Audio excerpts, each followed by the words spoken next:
What's up, guys? Got a whole vinyl update only for you here, specifically only black metal vinyl.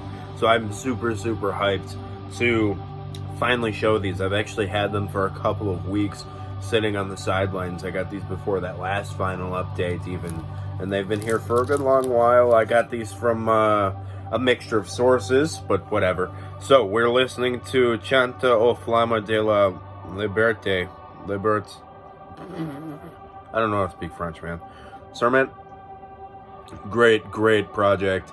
Quebecois black metal. This is the only full length. I think he might have also done maybe a demo, a split, or an EP, or some kind of smaller release as well. But this is a side project of the guitar player of Fortress, which is he also was the drummer from like 06 to 2010.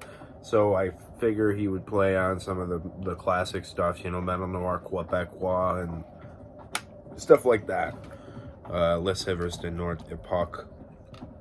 But yeah, it's great. It has a similar feel to those albums, I would say. As you could hear, like, the wind samples and the footsteps. I know that's a pretty big thing for them, or at least a pretty big thing in their soundscape. But this is a little bit faster, I would say.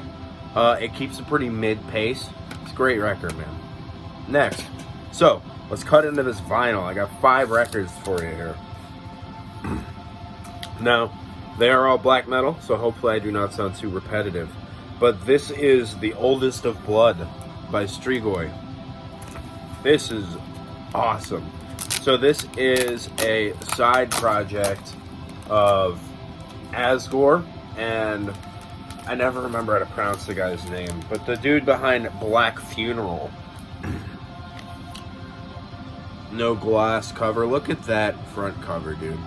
I absolutely love it. Absolutely love it. I also really like this back image quite a bit. I really like all the artwork all over this jacket. Like, this is some of my favorite band photos of all time. Like, look at that. So which one's Asgore? Yeah, that's Asgore. So Asgore's also the guy on the front cover. But I still don't know how to pronounce the dude from Black Funeral's name. Actia or something like that. Actia. If anybody knows how to really say his name, let me know. Yeah, nice gatefold vinyl. Let me pull out the inner sleeve here.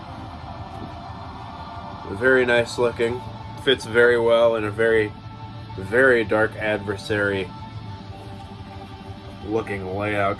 Very, very straight up their alley, which is perfect for me because I'm a huge fan of their catalog. I think that there might be, yeah, it's just that one.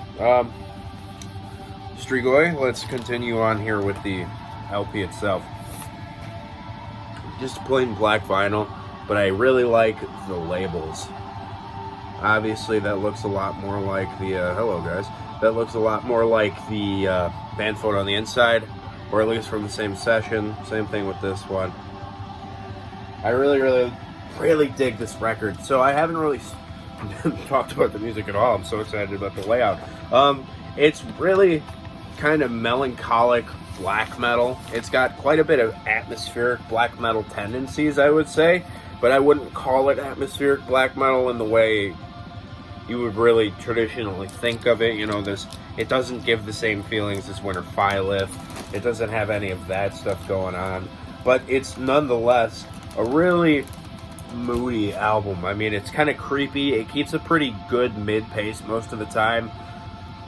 I can't recall much of blasting at all, but it's got a really cool addition of some nice organ and keyboards. It really fits well with kind of like the sorrowful melancholy you would think of a vampire to have, as odd as that sounds, considering it's, somebody who lives forever and repeatedly makes relationships and watch all these people die off while being kind of like a feral, almost animal type deal. I don't know.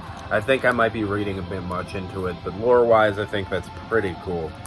Next, another record, Votens Orden with the Hands of Fate. Really cool layout again. Hopefully I don't get sidetracked by staring at the records again. Not really much to show here. Nice non-glossy image, which is preferred. Little blurry on the back. Probably they probably just took the CD and scanned it. Wolf Gear Productions put this one out, and I took all the insides out already, so hang on. So this here is going to be the inner sheet.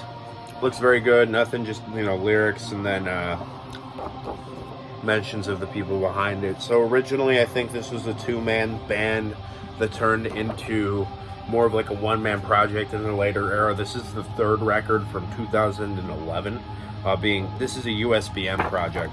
So yeah, the main guy behind this is Jorgen, but then he has a couple guest guys doing percussion and stuff. Yeah, this is some really good, like, folky almost black metal. Here's the LP. Nothing really special. Nice thick vinyl. Look at that. Looks really good. Kind of sharp on the edges, which I don't know. That might have something to do with the cut itself.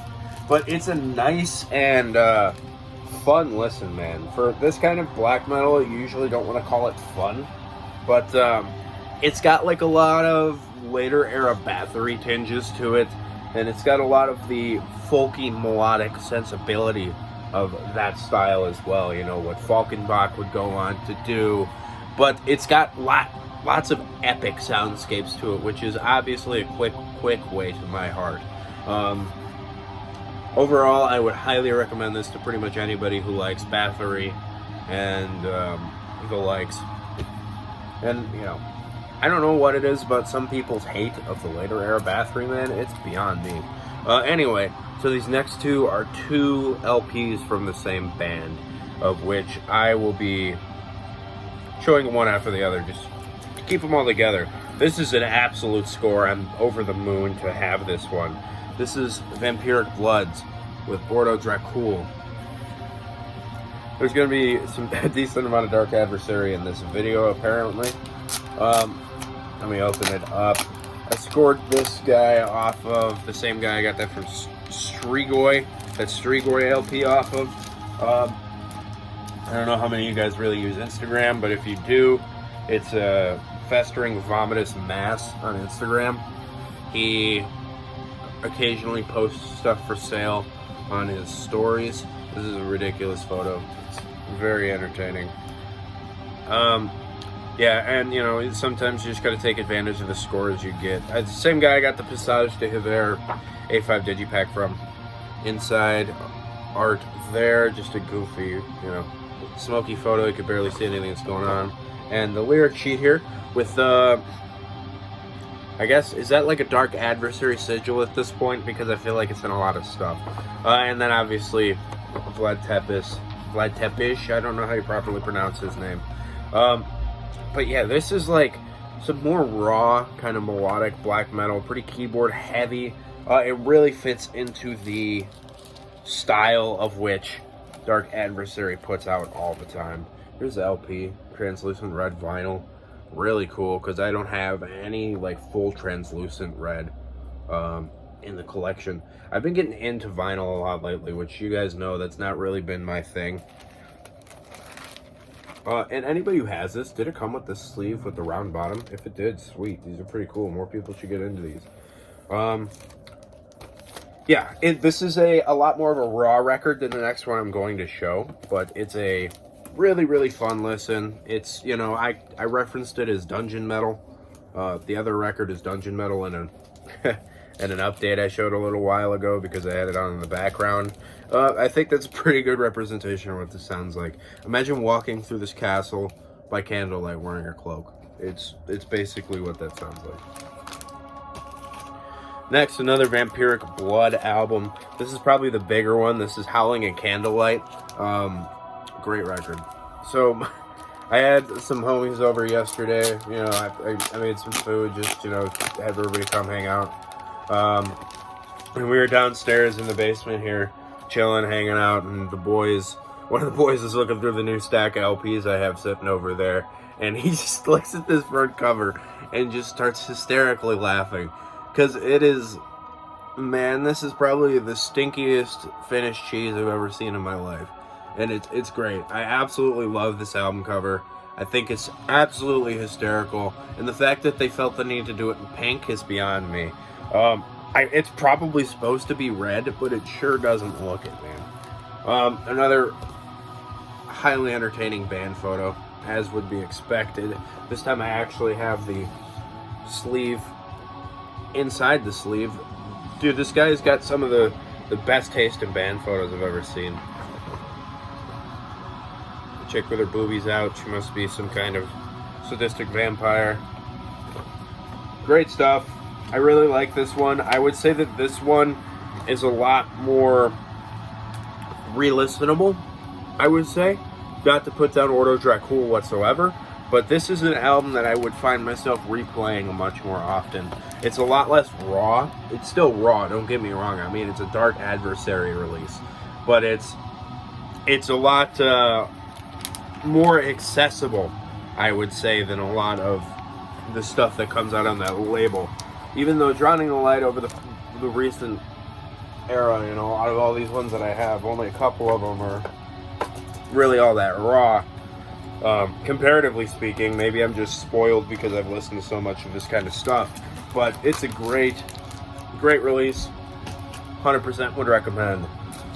And the last LP of the morning, I guess.